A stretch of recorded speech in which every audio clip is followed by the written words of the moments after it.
won't you stay? Why won't you stay?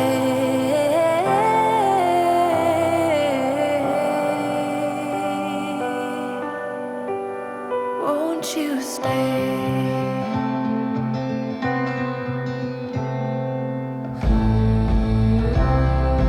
Tell me all your secrets, 'cause I already forgot. I need to be stronger for my weakness. Hi guys, welcome back. I don't know if I ever ended the vlog. I'm really bad about that and I'm sorry. Life has just been crazy. My whole life, what am I saying? I don't know. So I just got ready for the day. We just did our pre-K work with Reagan for homeschool, and today I need to go get some cat food and some milk. So a week ago yesterday, one of my friends committed suicide. She was actually family, but she was my friend. We were not super close, but I've known her for 9 years and we were friends, and I've been grieving, and that's why I have not posted on YouTube for several weeks now. I'm still doing Instagram and I've still been filming videos, but I just have not edited or uploaded for the simple fact that I've been so busy, and I've also been grieving. I wasn't super close to her, but I'm grieving that fact that I should have been closer to her. I met her for the first time at Thanksgiving, my first Thanksgiving with Wes in Florida, and she's always been really nice to me. She's a couple years older than me. She's my husband's age. But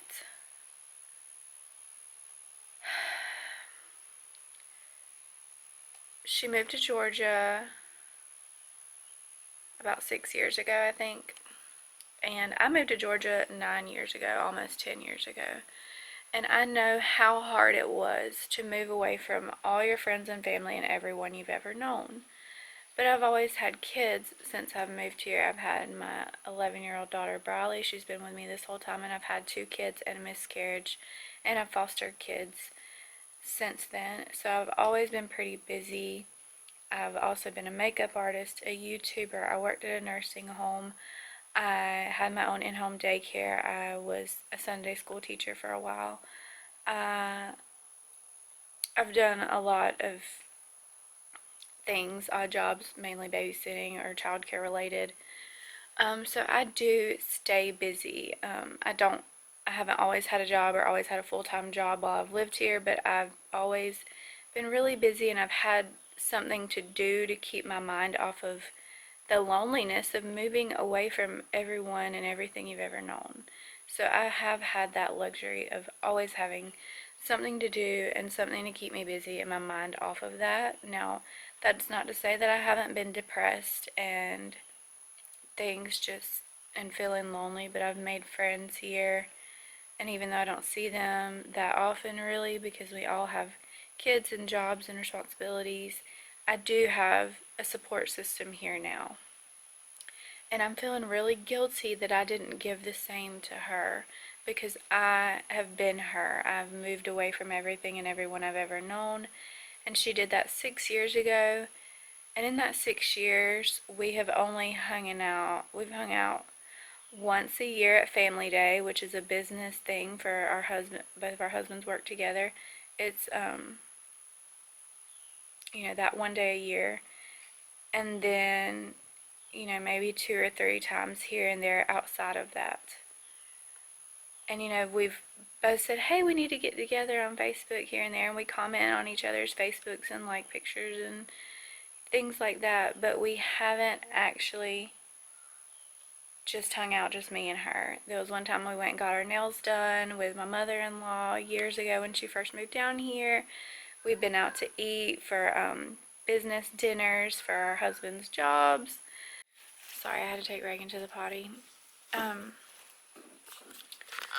So we had only hung out a few times in the 6 years that she lived here, and it was mostly business or work related for our husbands. And like I said, we had both said, hey, we need to get together, but it just never happened. And she did live almost an hour away from me, but that's no excuse. I could have definitely tried harder to be a friend to her. So I am kicking myself for not making more time for her when I've been in her position, and I know how hard it is. Especially my first year in Georgia, I was so depressed because I didn't have a job. I was at home with a 1-year-old all day. I didn't have any friends here. I didn't know my way around. I didn't know places to go or things to do. And I was just lonely and depressed. My husband went to work all day, and luckily I had him when he got home from work. But other than that, I was very lonely and depressed until I made some friends here and, got out and got myself busy so I wasn't at home thinking about how lonely and depressed I was. So, I'm just kicking myself because I didn't see it with her. She did have 2 stepdaughters. She didn't have any kids of her own. And that was another reason I didn't really try to hang out with her more, because I knew that she couldn't have children of her own. And I have kids of my own, and that's really all I do is take care of my kids and other people's kids all day, and that's all I have to talk about. So I didn't want to rub that in her face and maybe cause her pain because of that. And I know that's so stupid and silly now that looking back on it, but it's I was trying to be compassionate towards her and not say, oh my gosh, look at how fertile I am and look at all my kids and you can't have any. I didn't want to come off like that, and I wouldn't have done it on purpose, but that's all I have to talk about. That's all I do is take care of kids, mostly. And now I'm just really kicking myself because she's gone, and I can't be a friend to her like I should have. And I had no idea that she was depressed.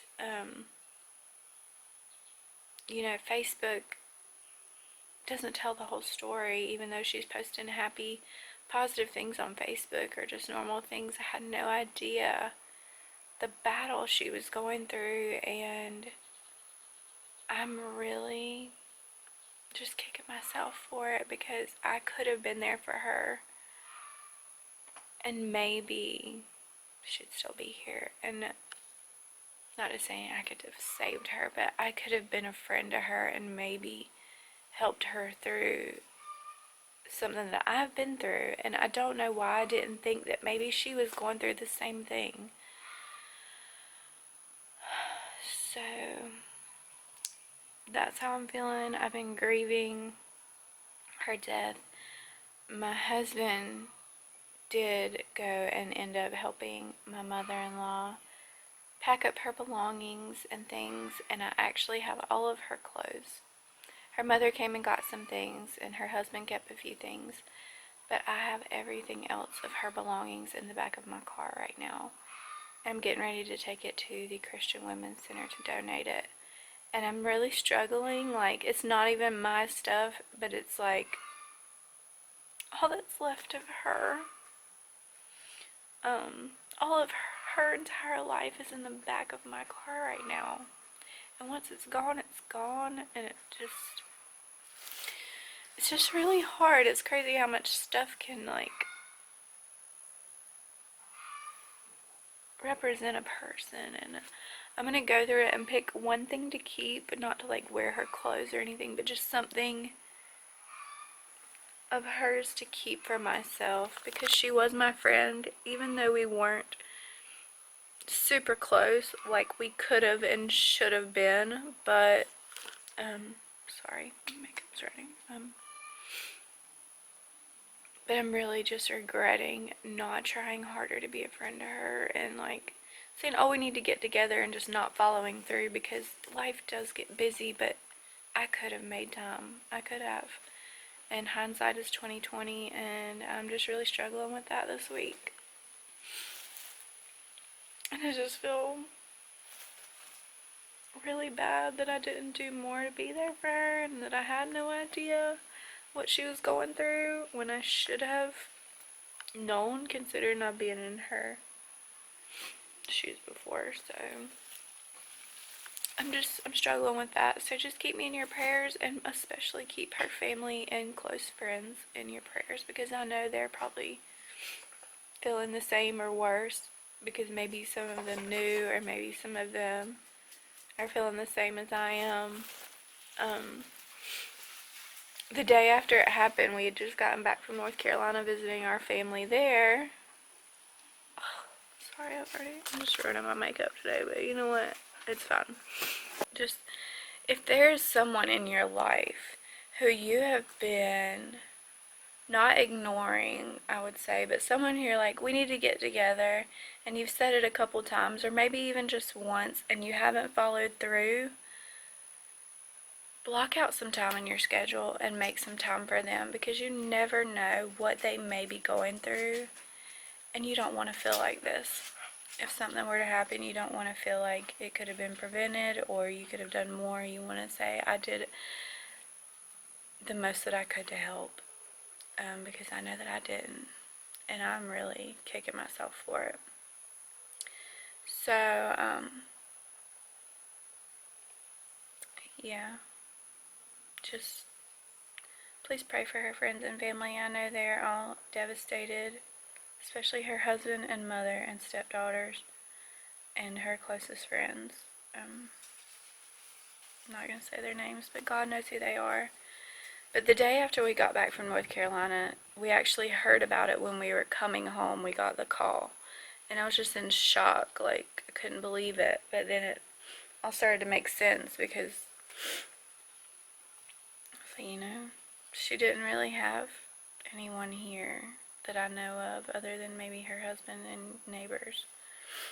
So it should have been me, and it wasn't, and I'm really just feeling guilty about that. But I prayed, and I'm a Christian, and I believe that if you believe in Jesus and you ask him to save you, that in your death you will go to heaven and be in paradise for eternity. I do believe that, and I know she was raised Baptist. I don't know her relationship with God, but I do believe that she had one, according to, you know, things that she had said and things that people have said, her mother and things have said, you know, that she loved the Lord. And I don't know, but I prayed and I asked God to give me a sign that she is at peace and is happy now and no longer in pain, and she's safe wherever she is. And I'm hoping that this was my sign, but the very next morning, my car alarm went off, and my husband jumped up, and there was no one near my car, and he unlocked it. Nothing was missing. There are feathers all over the ground from my chickens, but I was like, what if that was my sign? Like, my car alarm just went off one morning, nobody in sight. We live. So that's why I haven't been posting on YouTube lately. I've just been grieving that. Hey, kitty. And just taking some time off and spending time with my family and my kids, and just trying to get my home in order. We've been gone, and yeah, just trying to deal with all of that.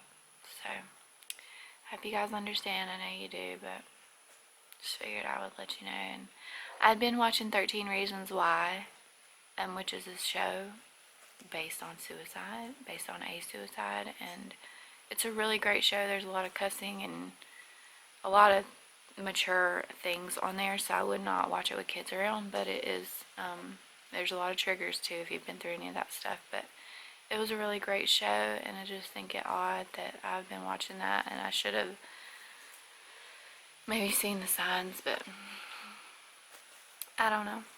I wasn't around enough to see, so That was my first mistake. Don't get so busy with work and things that you don't make time for the people that you care about, is all I'm trying to say. I've had a lot of friends die over the years. One in a car wreck, one from leukemia, some from overdosing on heroin. One was murdered last year. So make sure you love on people, especially the ones that you care about.